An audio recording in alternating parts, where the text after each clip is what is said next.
If you enjoy this video, please do let me know by hitting that thumbs up button. That's how I gauge what videos to focus on in future.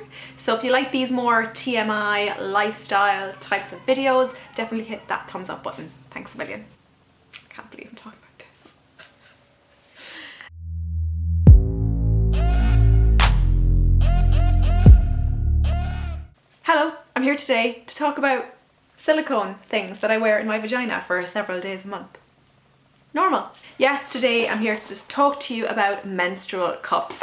I have two different types here and I'm going to get into it in a second. Let's start with talking about my period history, shall we? Rewind back to when I was 11 years of age, 2 days before I was due to start secondary school. Wabam! Mother Nature decided to spring that extra little bit of stress on me. Yes, I got my period. My mom immediately had me using sanitary towels, which I think is pretty standard among most young girls. So that was fine. My periods were always pretty fuss free. I just kind of got over it, got on with things and used my sanitary towels. Fast forward till maybe 3, 4, maybe 5 years later, I noticed that lots of girls were using tampons. And I felt like I was a prude for not using tampons, just being real here. So I said, right, I'm going to venture into the world of tampons. So I bought tampons and I started using them. Took a little bit of getting used to. There was a bit of a teething period, but I got over that and I used them for many years. And sometimes I used sanitary towels when I didn't have any tampons, etc, etc. So I was using predominantly tampons up until about 2 years ago when I purchased a MoonCup. My period has always been a light to medium flow, never really suffered a huge amount until recently. Started getting pretty bad period pains recently. I think that's age. And my period was always pretty short, 3 to 4 days, and it's always been consistently regular, every 31 days without fail. Okay, now you're up to speed. There are loads of different types of menstrual cups: MoonCup, Diva Cup, Organic Cup, Lunette, Ruby Cup. There are loads and loads and loads. And basically what they are is a silicone little cup that looks like this. Not very scary looking, is it? Or is it? If you've never heard of a menstrual cup before, basically it's an alternative to tampons and sanitary towels. Basically this sits inside your vagina and it collects your period, you empty it, and then you reinsert again. These can be used for many years. Some websites say these can be used for 10 years. I would not like to see one of these after 10 years. The general consensus is 2 to 4 years is how frequently you should replace your menstrual cup. The pricing seems to be pretty consistent too. From what I can tell, it's anything from about €25 to €30 for one cup. There's also sizing, and you're probably thinking, what? Sizing? Yeah, in general, from what I can see, there are 2 sizes in each brand, like an A and a B or a 1 and a 2. The smaller size is generally for women who haven't had kids and women under 30. Therefore, if you're over 30 or have had a child, you need to move to cup B.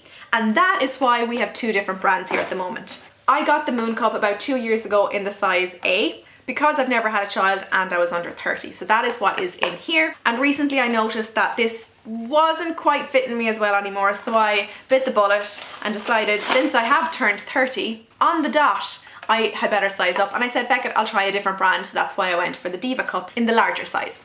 I would show you my MoonCup, but no one wants to see it. This has been used for 2 years and it just doesn't look the same. But let's just pretend this is it. To be honest, they are almost identical, practically exactly the same. So if you can just picture this, you've got a good indicator there of what it looks like. Okay, so let's get into the nitty gritty. How does this work? How does this get up there? Because obviously you're not going to put it up like that because it looks like a plunger. There are several different methods. Some people like scrunch it up loads of different ways, like this. Personally, the method I use, I can't believe I'm discussing this. Okay, so I take the opening and I press in and down, and that gives me like a pretty little tulip, kind of.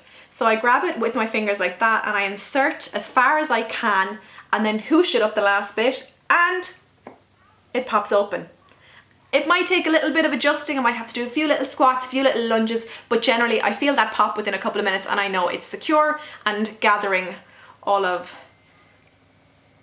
you know. And to remove, all you need to do is you use the stem to pull it down slightly and then you just pop open the seal with your finger. So you just do this and it should slide out with ease. And then you tip it into the toilet, rinse it under a tap and reinsert again.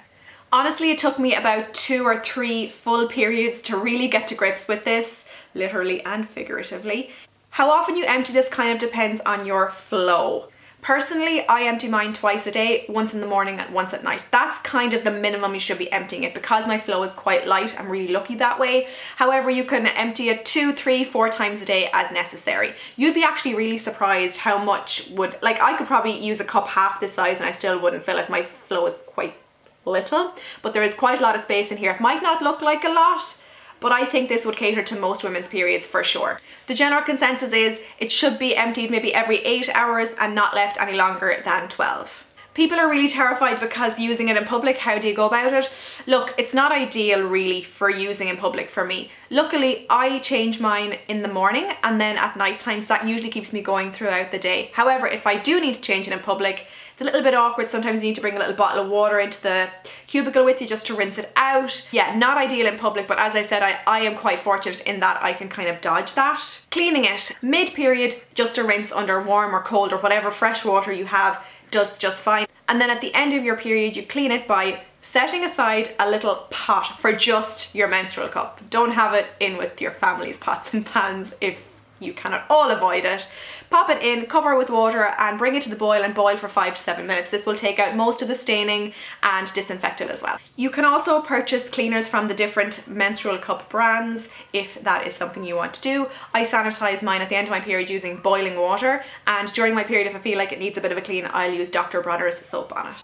Now I'm going to talk about the pros of using a menstrual cup. Obviously, there is an initial cost of like 25 to 30 euro, which is a bit of a kick in the face, having to spend that much for your period. Side note, I think these should be free. But after that, there is no cost. I know Always and Tampax and Lilith's and all the different brands, they can work out to be quite expensive. I used to buy a pack per period. I think that's about 5 euro. If you add that up over the year, that's 60 euro a year. So it's 120 over 2 years, whereas this was just 30 euro. Also, I'm gonna have to go full hippie on you here. The environment, there's so much less sanitary waste going to landfill if you use one of these. Your internal flora is not disrupted when it comes to this. This is 100% silicone, no latex, no dye, no rubber, very, very gentle. Whereas with tampons, it's usually bleached cotton going right up there. And even with pads, it's bleached cotton again, quite close to your little nice area down there. I used to suffer quite frequently with thrush and sometimes bacterial vaginosis, which is horrible. It's a horrible, horrible thing. And I haven't had either of those since I started using this.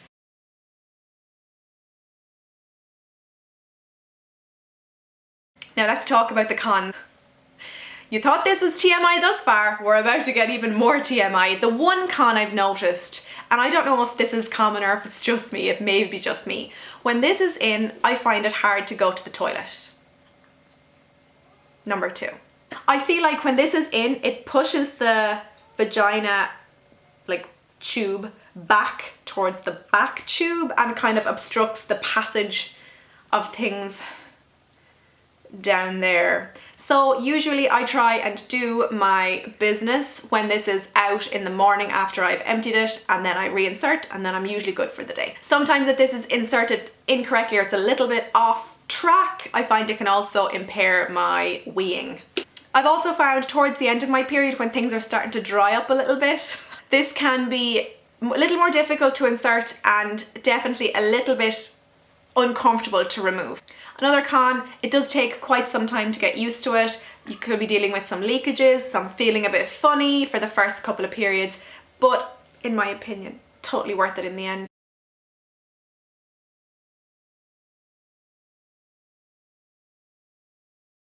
So I think that more or less covers everything. If you have any other questions, leave in the comments section down below and I will definitely answer. Let me know if you enjoyed this slightly more TMI video by hitting that thumbs up button, and I will continue to make more, maybe. Thank you so much for watching and I'll talk to you in my next video. Bye! Mwah.